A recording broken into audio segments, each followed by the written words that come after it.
All right, hello everybody. My name is Michael Rund. I'm the president of the Professional Firefighters of Maryland. We were contacted by Howard County to help with this safety symposium to bring everybody up to speed on what's going on here in Maryland with the firefighter cancer presumption laws. I have with me today Matt Darby from his law firm with Kim Kuffner here. They're going to get into Matt's going to get into the meat of it. But what I want to do is kind of sort of bring everybody up to speed on the laws and how they've changed over the last several years. So, good Lord, that's loud. I guess back in the mid-'80s was when the firefighter cancer presumption laws were introduced in Maryland. At that point, there were 5 cancers that were listed to be presumed in Maryland. In other words, that the state of Maryland recognizes as firefighter these cancers were something that the job probably caused for you. We started looking at this in 2010, 2011. It was almost 30 years since the cancer presumptions were introduced, and over time, the science, the data, the medical studies, the stuff that we were exposed to had changed, but the law in Maryland never kept up with those changes, especially with the medical studies. So we decided that we were going to try and change the laws in Maryland and add more cancers to the already presumptions that we have here. So in 2011, we did that. We introduced House Bill 1280, and that was going to add about 6 or 7 different cancers. But what we wound up doing that year was what we call shooting our own dog. We had the bill put out, and it got supported. It passed on the House side in 2011. However, there were amendments to the bill that we thought made the bill even worse than before we started. They added words that there is a rebuttable presumption, and Matt's going to get into what that really truly means, but that actually hurt the bill more than it did help it, even though they are rebuttable. So we shot our own dog in 2011, went back in 2012 to try again. That year we had introduced House Bill 1101, which added 5 new cancers and took away one of the existing ones. We added multiple myeloma, non-Hodgkin's lymphoma, brain, testicular, and breast. We were able to do that through our political action, but as well as with the data from some studies that were done leading up to that year's legislation. You may be aware there was a study which referred to as the Cincinnati study, which is a meta-analysis study that was done, and it showed a linkage between firefighters and the cancers on their list and the ones that we were trying to get approved. The only thing we didn't have a whole lot of data on was breast cancer. Females in the fire service is still relatively new, and there weren't that many when they did these studies that would give them any sort of evidence as to maybe why breast cancer would be linked. However, Cornell University in San Francisco did a study, and it showed that their female firefighters were almost 16 times higher getting breast cancer than the general population. That was pretty significant. And San Francisco has a very large population of female firefighters. So using those studies, using the Cincinnati study, we were able to get this passed. Here recently, there's been a study that's released, a partial of the study, a NIOSH CDC did a study where they went through Chicago, San Francisco, and Philadelphia fire departments, and it's the biggest study to date of firefighters. And that came back conclusive that firefighters are certainly at more risk for certain types of cancers than the general population. That study's not done because they need to go back and look at causation, but it definitely showed that there is a link to cancer and firefighters. And having said that, I'll get Matt up here to give you the nuts and bolts of everything that goes on through the cancer presumptions, how the claims are filed, and Matt Darby, it's all you. Thank you, Mike, I appreciate it. I've been told I've got to stand right here, so am I in the right place? Okay, I think so. Thanks, Mike. My name's Matt Darby. Our firm is Berman, Sobin, Gross, Feldman, and Darby. And we have 3 of myself and 2 of my partners work extensively in the area of representing firefighters in workers' comp cases. And so we have a real extensive knowledge of the issues that you all face in firefighters across the state face in terms of their day-to-day exposures. And so how many people here have heard of our cancer presumption laws or heard of the heart-lung bill? And so we have one, two, good number of people. And so you have a sense of what it is that we're talking about. And my partner, Ken Berman, and I worked very extensively with Mike, who did an outstanding job leading the state organization in doing everything that is necessary to get really the cancer presumptions updated. Because from the time that the laws first came into effect, the medical evidence had really changed so much. And some of the studies that Mike referenced, we had used and relied on to help support the proposition that a lot of the nasty stuff that firefighters are exposed to in the course of their duties are part of the reason or risk factors for the development of these various cancers. And so obviously there's nothing more tragic than cancer itself, and so firefighters, certainly to the extent that it's related to employment, ought to benefit from these presumptions. And so when we talk about the presumptions, it's important to get a good understanding of exactly what we're talking about. One of the things that's important to look at is to put it in the context of workers' compensation in general. And when we do that, we understand that when workers' compensation was passed, Maryland was one of the first state to pass a workers' compensation law, and we just had the 100th anniversary of the workers' comp law. So we have a lot to be proud of in this state, and one of those things is the fact that we were at the forefront of this law in general. And when we talk about workers' comp, it's important to recognize it is social legislation, and so as part of the workers' comp, we have these presumptions, and the idea, I think, behind it is that because of the valuable public service and really indispensable service that public safety people and firefighters in particular provide to our communities, we'd rather have a firefighter who may not actually have cancer related to employment get the benefits than have a firefighter who should get the benefits because their cancer is related not get them. And really that's the basis of the presumption. It gets back to the heart of the law, which is social legislation. And it's part of the overall trade-off in workers' compensation. By passing the workers' compensation law, the legislature also took away the right of an employee to file a claim for personal injury. So it's a bit of a trade-off. One of the things I talk about, and we just, Mike and I just gave this presentation, one of the questions was, well, what about the firefighter who may have violated protocol with regard to the use of the BA and maybe took it off before they should have or didn't put it on as soon as they should have? How does that come into play? And the answer was that workers' compensation is really a no-fault remedy. And the way I say that to explain that to clients sometimes, tongue-in-cheek, is that stupidity is not a defense in these cases. So, breaking protocol or anything like that, it doesn't come into play. It's just completely not an issue. And we have a workers' compensation commission that is an administrative agency. We have 10 commissioners. The cases are heard in 7 different locations around the state. And the commissioners are sort of the judges in these cases, and they are the ones that apply the presumption. And so when we talk about workers' compensation in general, so that we can get down into where the presumption laws fit into the overall scheme, important to understand there are essentially 2 types of claims.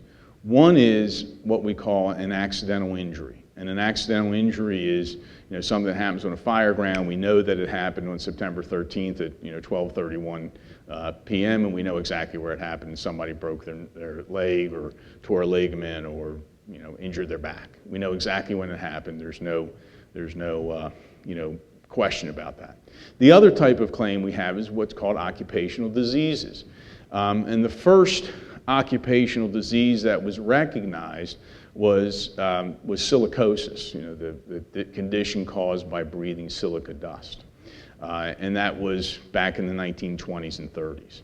And maybe the most famous one now is asbestosis. And we just asked Peter Angelos, he bought a baseball team with it. And so, that's another one. But there are all sorts of occupational diseases. Carpal tunnel syndrome may be an occupational disease. Somebody who works extensively overhead may develop an impingement syndrome in their shoulders, and that could be an occupational disease. But what characterizes an occupational disease is the idea that the condition is caused by risk factors that are present in the particular employment, and it happens gradually over time. So it's not something that happens all of a sudden. It happens as a result of multiple exposures over a period of time.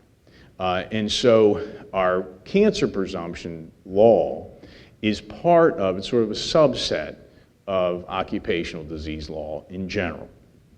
And the key difference is in every other case, whether it be an accidental injury case or a normal non-presumptive occupational disease case, the normal burdens of proof come into play. So anytime a person, and this is true not only in the workers' comp arena, but any type of claim, anytime someone brings a claim, they are the proponent of the claim, they have the burden of proof.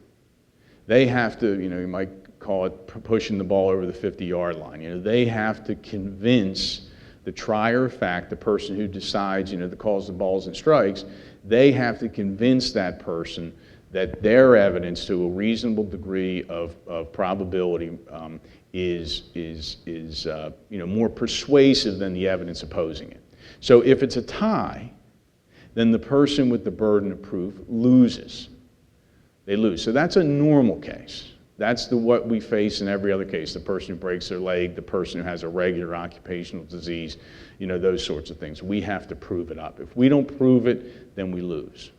So when we talk about presumption cases, that situation is reversed.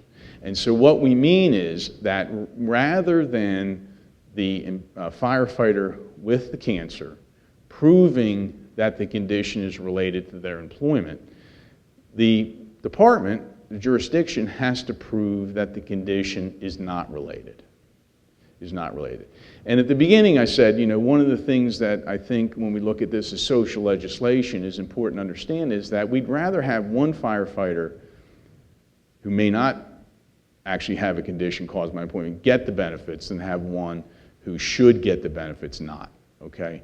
And that's, that's a basic, basic part of workers' compensation in general, but in particular with these presumption cases.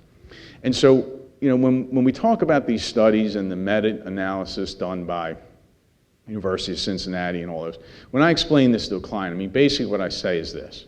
If you had a population of 100 firefighters on one hand and 100 non-firefighters on the other hand, you can bet for sure that the firefighter population is going to have a higher incidence of heart disease, which is presumed to be related, lung disease, which is presumed to be related, hypertension, which is presumed to be related to their employment, and the types of cancers that we're going to talk about in more detail in a few minutes.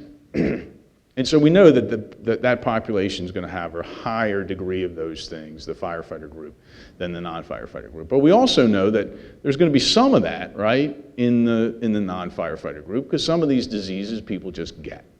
Some of them they just get. So there's really no way, because I can't look at you and say, well, you went into this firehouse, you went in, to this fire ground, you were exposed to this, this, this, and this. We can look up and see that those conditions cause the type of condition that you might have, and that's how we would prove the case. We can't do it. It's not like the person who works at a factory and they have prostate cancer, or they have some other condition, maybe it's caused by benzene, and we can pull the material safety data sheets, which by law these folks are required to have, and we can go into the commission and say, Commissioner, here's the material safety data sheets that say benzene. Here's my claimant who's been working in this factory for 25 years, and here's the doctor that says the cancer is caused by the benzene, right? We can do that if somebody worked in the same place for 25 years. But when you spent those 25 years going into burning buildings, or being exposed maybe to benzenes and diesel exhaust in the firehouse before the ventilation systems got better, or, had their turnout gear in their living quarters with them, that's got a bunch of, chemicals and dirt and residue and all that on it, or maybe had it in their back seat, or, we're in the department when the culture was that you put on your BA at the last minute and you take it off as soon as you can. All those factors that come into play, that we can prove, but we can't say how many times, and there's no way a doctor is going to be able to give what's called a dose response, meaning that until you hit a particular dose of a chemical, that there's no harmful effect. That's impossible to do. So we could never take one of these firefighter groups and say, you have prostate cancer, and we can prove all these things we need to prove, therefore we win. Okay, you can't do it. And that's why the presumption comes into play. And so if we show up at a hearing and there's no medical evidence other than that a person has multiple myeloma or non-Hodgkin's lymphoma or one of the other presumed cancers, all we have to do is prove they have the cancer. If there's no other medical evidence, then we would win, because the department has the burden of proof to show that the condition's not related. It's not related. So how do they do that? Some of the things that we've heard, Mike and I and the others involved in these this legislation have heard, well, you can't rebut the presumption. It's basically means that automatically you get the workers' comp, and that's not true, because if someone has a strong family history of a condition, or they have other risk factors for the condition, those are things that the commissioner, can take into account when deciding whether or not the presumption's been rebutted. So it's just important to sort of put that issue in context and to have an understanding of how it works and what it means. Because some people come in and say, I have this cancer, it means I win the case, right? Well, not necessarily, because there are cases and are situations where the presumption can be rebutted. So that's the difference between a presumption case and a non-presumption case. So now let's look at some of the various cases that are unique to firefighters. Obviously, hearing loss, tinnitus or tinnitus, however we pronounce it, those things are not presumption, but obviously they're pretty unique to firefighting because of the exposure to noise. The presumptive cases are, their conditions are here: heart disease, hypertension, lung disease, and the certain specified cancers. So what that means is firefighter with a history of working in the department who has heart disease or hypertension, that's going to be presumed to be related. Presumed to be related. Still can lose it if there are other risk factors, but presumed to be related. Then when we look at lung disease, the word disease is a very broad term. And so when we talk about presumed conditions and anything to do with the lungs, so for example, COPD, lung cancer, obviously. We had a case fairly recently where an unfortunate gentleman had a condition called, make sure I get this right, alpha-1 antitrypsin deficiency. I don't know if anyone's ever heard of it, alpha-1 deficiency by shorthand. And it's a condition where your body does not make the protein in sufficient quantities to protect the lungs, and so you're much more susceptible, if you have that condition, to the effects of smoke and other respirable irritants.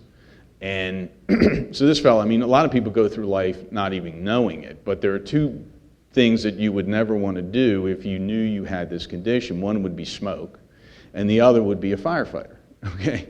Because they were two things that could really cause you problems. Unfortunately, this gentleman had a history of smoking, but he also had a long history of being a firefighter, and he ended up with severe COPD, and the jurisdiction where he worked fought the case. He ended up needing a bilateral lung transplant, which was fortunately very successful. And we were also successful in arguing that the exposures to smoke created the disease of COPD, even though he was predisposed to it because of, in part because of the presumption. And frankly, I think we should have won that case, because the real issue is, even without the presumption, because there's absolutely no question that smoke is one of the major irritants. One of the major no-nos is smoking, and although he had a smoking history, you certainly couldn't ignore the smoke exposure as a firefighter, and so it was probably both of those things. But any lung disease that you may have is, potentially a presumption case. Then we get into really, the change. What's new? Well, before we talk about what's new, I guess we got to talk about what's old, right? And so let's talk first about the cancers that are already or had been in the law for a long period of time. Leukemia. So an individual with a history of firefighting, one of the requirements is you have to be a firefighter for at least 10 years. That can be a combination of volunteer into professional. It doesn't necessarily have to be 10 years with the same employer. You can still benefit from the presumption as long as you have a cumulative 10 years. So leukemia, pancreatic cancer. And one of the things that was interesting in our presentation of this issue to the legislature was when we looked at some of the more recent studies, pancreatic cancer was no longer supported in the medical literature as being related to firefighting exposures, and so logically Mike made the smart decision to say that ought to come out of our push for the bills, because basically what the approach was is, let's look at the evidence, let's adopt what the evidence says is appropriate, and so pancreatic cancer is no longer deemed to be related and no longer subject to the presumption. Prostate cancer. Unfortunately, significant condition for men, but with firefighters, again, when we have prostate cancer cases, part of what we look at is not only, what do they say, if a man lives long enough, he's going to get prostate cancer, but the question of when you get it is really the key. So would you expect to get it at 70 or, in the prime of life? And, what we see is that the firefighters have it much earlier. Rectal cancer. The literature really supports more of a colorectal cancer. We have had cases where some of the workers' comp commissioners, the judges that we talked about earlier in these cases, some of them will say, look, I don't care where it is in that, she calls it the most disgusting organ in her body. Wherever it is in that organ, she's going to find it to be related, even though the law says it's only rectal cancer. Even though it only says rectal, we look at any colon and colorectal cancers and argue that it's covered by the presumption. Even if it's not a presumption cancer, we can still argue that the literature supports it, even if it's only colon. And throat cancer. Now, throat is not, we've had this issue come up. What is a throat? Okay, throat is really not a medical term. Throat is sort of a generic layman's term. And so this is subject to some interpretation and argument as to, what is a throat. And so, anything in that, general area that there is an issue with warrants an investigation as to whether it's covered by the presumption law. All right, now we talk about what's new. And here are the new presumptions. Brain cancer, multiple myeloma, non-Hodgkin's lymphoma. I'm going to stop at this one for a second because I just had a pretty unique experience with non-Hodgkin's, unfortunately not personally, but a client. There are many different types of lymphoma and only one Hodgkin's lymphoma. So any lymphoma that's non-Hodgkin's obviously is a non-Hodgkin's lymphoma. And it's often called other names. So we recently had a retiree who had came to us because he developed lung cancer. One of the medical issues in the case was whether or not a prior condition he had, which in the medical records was described just as a skin condition, whether the treatment he had for that skin condition in the 80s contributed to or was a risk factor for the development of his lung cancer.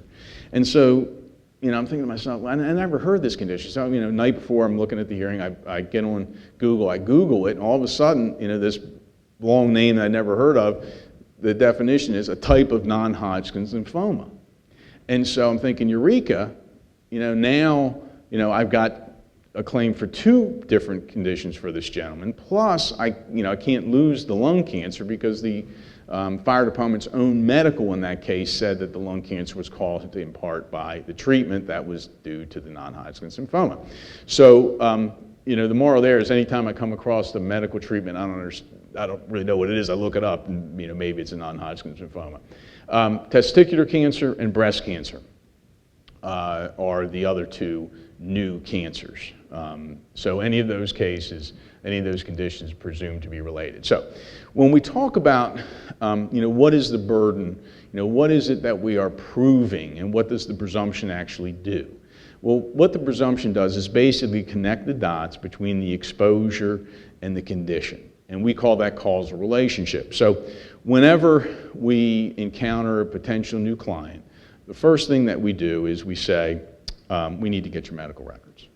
And we get your medical records and take a look at them and to see, what the family history is, what the other risk factors may be in the employment, so that we can see whether we can establish the causal relationship, and also look for things like that link to non-Hodgkin's lymphoma. Sometimes we also see other types. Somebody might come to us for a cancer presumption case, and we see that they have hypertension, or they come to us for hypertension, and we see that 3 years before they had prostate cancer or breast cancer. So most important thing is to look at the medical records to see, what we can use to either bolster our claim of causal relationship or what defenses we may see at a hearing. Statute of limitations. This is an important part of consideration of any type of claim. And the statute of limitation, as a general proposition, is a time period during which you have to file the claim. So, in other words, it's a sort of a way to manage claims. So, there's not a claim filed for something that happened 30 years ago. In these types of presumption cases, as with any occupational disease case, it's 2-year statute of limitations, but the key is, when does that 2-year statute of limitations begin to run? And it begins to run when the firefighter had actual knowledge that the condition was related to their firefighting activities. So actual knowledge. So they have to say that, if I knew 3 years ago. If they say that, they lose the case. If they say, I didn't know until 2 weeks ago, or 2 weeks before I filed my claim, or till I saw my friend, or till I came to a seminar, that my condition was related to employment, then they can't lose the statute of limitations. So the lesson there is to be very careful from the perspective of someone who represents firefighters. Be very careful about what you say to people, and be very careful about, for example, what you might say to your doctor about what it's related to, because those pieces of information in the medical record may come back to hurt you if, the doctor says, so-and-so came in, they said, they wanted to know if this was related to my firefighting, and I said it was. In the medical record, it says that, and that medical record is more than 3 years old, then it can be very, obviously, detrimental to the case. So the key is, because this ties in a little bit to one of the issues that we see with the new cancers, and that is the question of, the cancer bill became effective June 1st of 2013. And the law specifically says that it applies to cancers where the claims are filed after the June 1st date. So we had, Kim, I don't know, we had probably a dozen cases that we filed on June 3rd for the new cancers. June 1st fell on a Saturday, so we couldn't file them until the Monday. And we knew we were going to see the defense of the argument essentially that, you can't go, it's sort of ex post facto law, if you've heard that term. You can't, the departments were arguing, look, you can't have a condition that wasn't subject to the presumption, before June 1st of 2013, and now it is after June 1st of 2013, even, because the condition arose beforehand. Our argument was, look, it's not a new claim. All it really is an evidentiary, deals with evidence, shifting of the burden. And so far we've been successful in all those cases that we've made that argument. Hopefully we'll continue to be. However, it's still a possibility that one of the jurisdictions could take that issue to the Court of Special Appeals. So, date of disablement. Date of disablement is a concept that basically dictates a sort of a shorthand way for the law to give us an idea as to when the claim develops. When do we say that I have a claim for heart disease, or I have a claim for testicular cancer, or one of these other conditions? Because we talked about before that unlike an accidental injury, it's something that happens over time. It's due to exposures that occur over a time period. So when do I have it? Do I wake up one day and I say, okay, today I have the condition, even though, may have been diagnosed 6 months ago and I may have it for the rest of my life? When does the law say that? And that's another important issue on this on the statute of limitations, because the statute doesn't begin to run until you have disablement. So you have disablement, you have actual knowledge, that's when the statute begins to run. So the shorthand way that we look at disablement is it has to have some impact on employment. So this comes up quite a bit in hypertension cases where someone may have been diagnosed with hypertension for years, they may be on medication, they may have some of the symptoms, they may have headaches, they may have things, but it has never affected their employment. They haven't had to take any time off, they haven't been taken off a fire ground, they haven't been put on light duty. And until something like that happens, some effect on employment, you could have hypertension for 15 years, but not actually have the occupational disease of hypertension because you don't have disablement. And so that's an important concept. That happens a lot of times. Somebody might come to us and say, I've got COPD, a lung disease, right?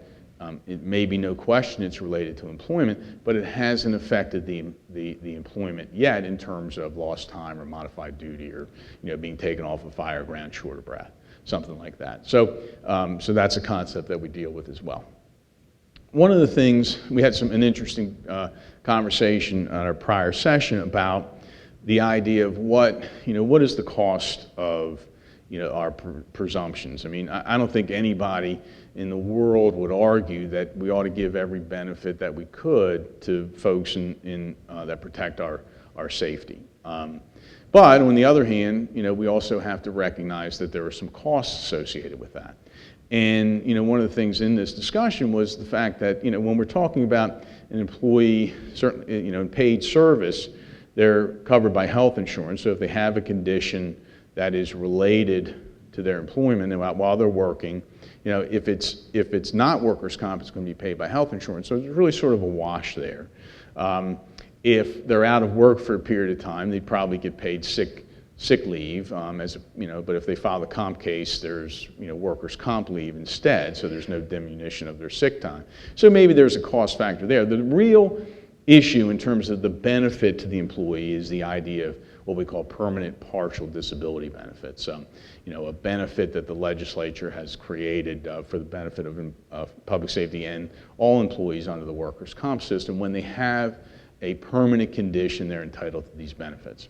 And when we put it in the framework of our presumption cases, unfortunately, when we're talking about cancers and some heart, serious heart conditions, sometimes they're career-ending events. The person can't go back to work in the field as a firefighter.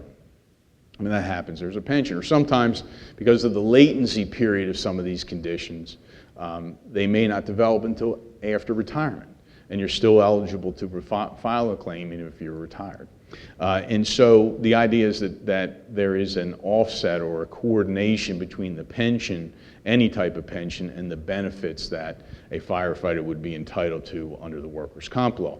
And we call it the 100% rule, but in essence, how that works is that an employee is able to receive 100% of what they were earning at the time of retirement by combination of pension and workers' comp benefits. And so, the longer somebody's retired, because their pension will have been, increasing over those years, it may actually, sometimes we've had people come in that have been retired. They may have prostate, lung, some other type of cancer or heart disease. But when we look at the case, we say, hey, we'd be happy to file this for you for the medical benefit and pursue it on your behalf. However, there won't be any disability payments to you because your average weekly wage is actually lower or equal to what you're receiving in your pension. And so that's how we look at the offset with the pension.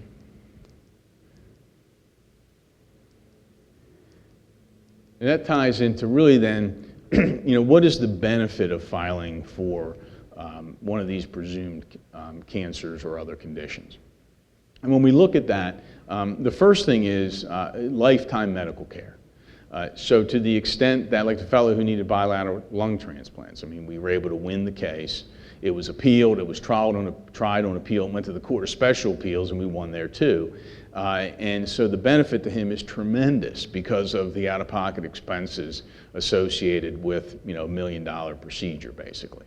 And he'll have the lifetime medical care to the extent it's related to his condition. And that's true of anybody. So if it's a hypertension case and we're talking about just hypertension medication, or it's heart disease and we're talking about bypass surgery, then all that is covered. And it's covered regardless of when it happens, as long as it's related. Then we look at really the second type of benefit, and that is monetary payments, disability benefits. And that is really the main other thing. And I've sort of explained that. Obviously, if somebody has a condition, they go back to work, they're still entitled to some permanent partial disability benefit, but it's depending on how bad it is. Some people have certain types of conditions and they get significantly better. Almost as good as they were at the beginning. And some others not so much, but depends on how bad the disability is. Whether it affects the person's ability to work or not will dictate what the disability benefits are. There are some open issues. One of the open issues that we've been facing, so what's happened is after the new cancers were added to the bill, all the lawyers that defend the counties and the jurisdictions in these firefighter cases kind of retrenched, and they looked back at the law and they tried to make some new arguments about defenses in the case. And one of the arguments they're now making, based on the language in the statute, is that in a cancer case, whether or not the firefighter has to be active as opposed to retired, okay, when they get the condition. The statute, I think, can be read both ways. Some commissioners, some of the judges that hear these cases are dismissing the argument, some are buying the argument. I think it's a drafting anomaly. I don't think the legislature intended, but it's been in there, not just from the 2013 changes. This language has been in the law since the very beginning when cancer cases were added. And so it's an issue that we face in some of these cases. We talked about the retroactivity. I don't think the final answer has come down on that. Like I said, we have won that argument in the places that we faced it, but I suspect that at some point there's going to be, a pretty, much older case, that 1980s case I talked about with the non-Hodgkin lymphoma. I'm surprised that the jurisdiction did not appeal that to the Court of Special Appeals, but at some point we're going to have an answer on this. I think we're right, but I think that the jury is still out, so to speak. The last thing is the issue of non-presumptive cancers. Mike talked about how the science is changing, the NIOSH with the new study and what that shows and what it doesn't show. We have, even before the new cancers were added to the presumption, our firm would fairly regularly represent employees, firefighters, with the at the time, non-presumption cancers, so the brain, the testicular, the other new cancers. Even without the benefit of the presumption, we can rely on the medical evidence.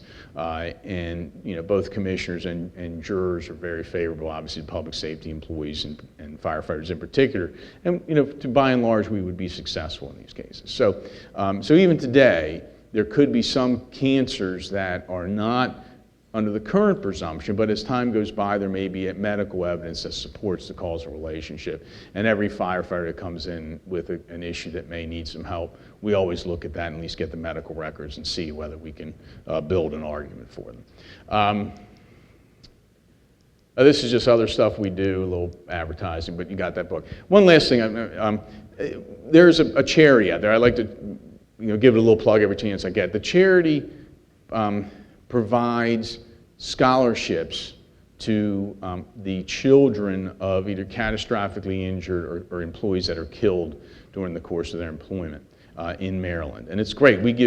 I'm on the board. We give up to $5,000 a year scholarships. We give a lot of money out to kids. And so firefighters that have cancer, passed from cancer, or have this debilitating cancer, other debilitating injuries, if you know any of them, and any of them have children that are of college age that are in need of scholarship money, please have them reach out to me so that we can try to help them. And then lastly, our firm has an app. And so there may be some things that we didn't cover. We're focusing pretty much on the cancer presumptions. And so there's a lot of other stuff in workers' comp that may be of some interest or importance to you. And so I encourage you to download our app and see if that may help answer any of the questions. So with that, I'd love to have some questions from you all.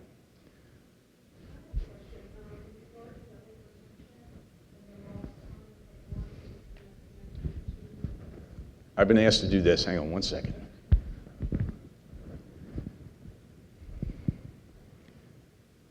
Hello?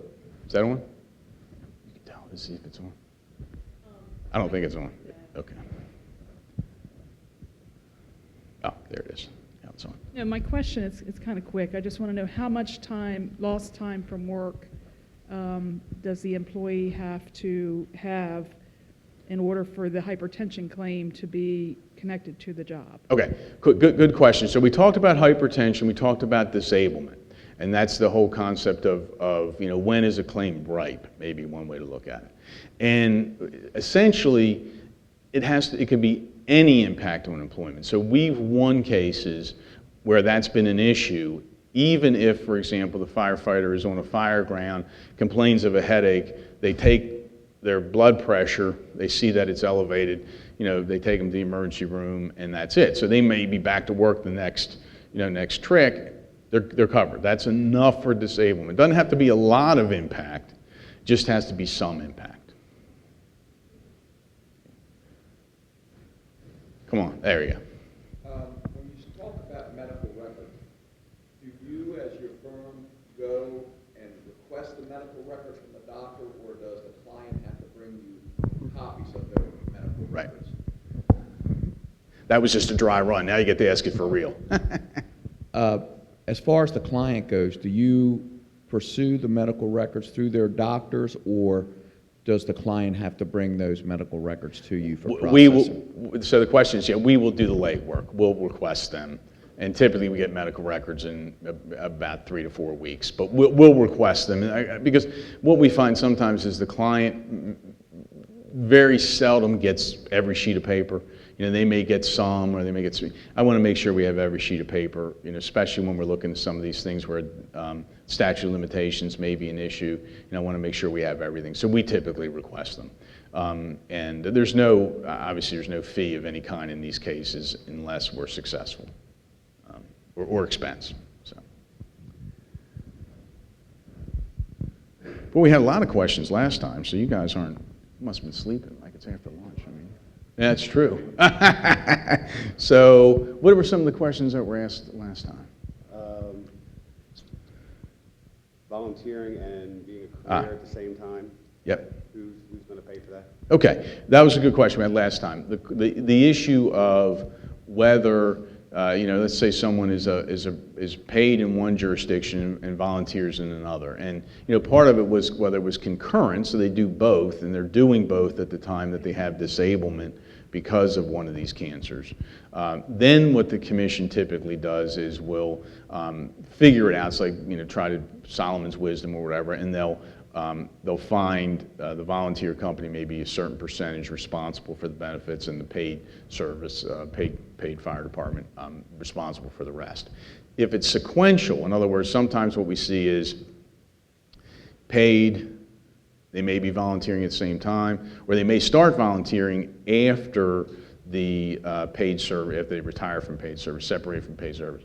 In that case, it would be the volunteer company who would pay, provided that there was what we call injurious exposure.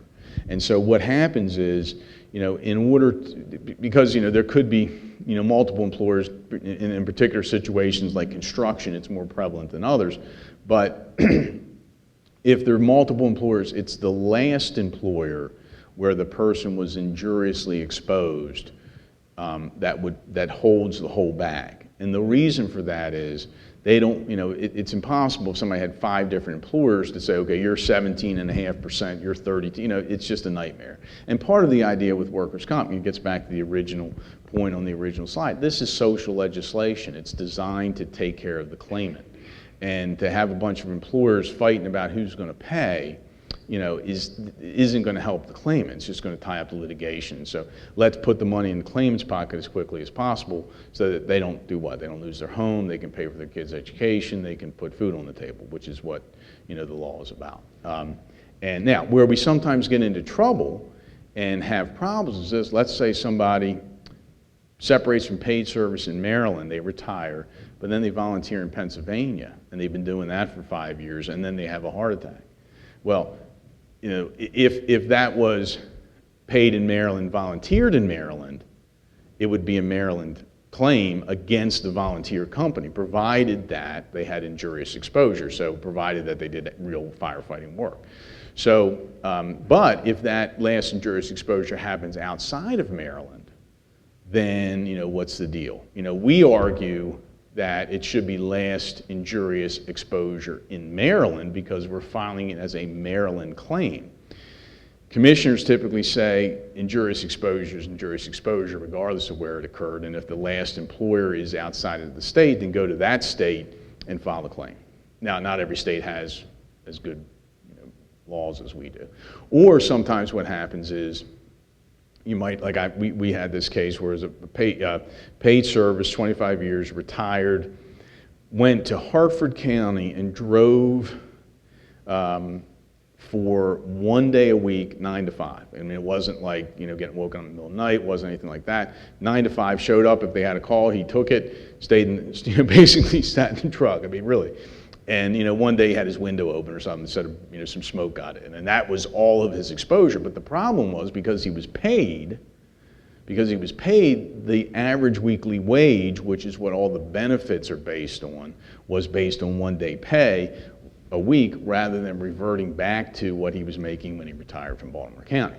So it was sort of a nightmare, and we were arguing, he didn't have any exposure in Hartford County, therefore it should go back to Baltimore County. And so there are all kinds of issues that can come up with concurrent and sequential service like that.